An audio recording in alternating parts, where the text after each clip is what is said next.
There's an interesting story. When I was the Pro Tools rep, uh, some of the dealers, like in Pittsburgh, I would go and visit all the music dealers there, and nobody was a dealer for Pro Tools for DigiDesign.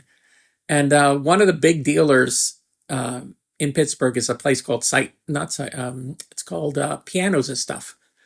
And I would visit them every time I would fly out there. So I would be out there once a month trying to talk them into taking on the line. And they were always courteous and nice and all, but the owner would never budge. He said, nah, I don't know. I don't know if it's the right thing for us.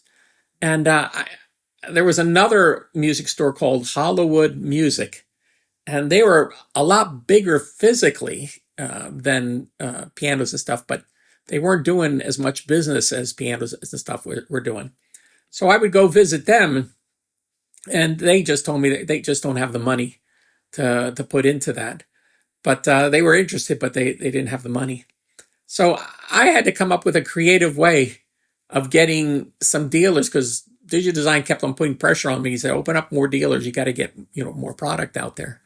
So I came up with this idea.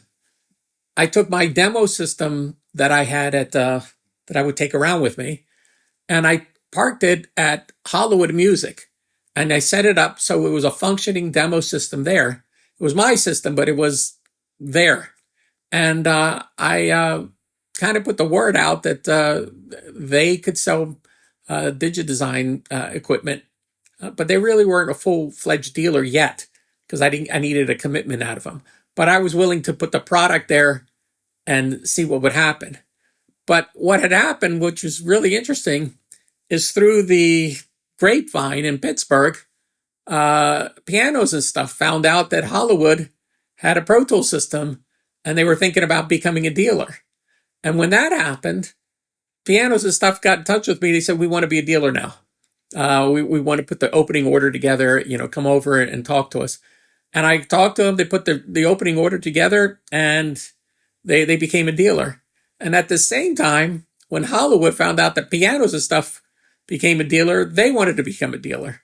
So I somehow they found the money. So it just had to be some subtle movements, nothing dishonest there, but some subtle movements to get things rolling because everybody was at a standstill. But out of that, I got a few dealers happening and things were moving along a little bit better.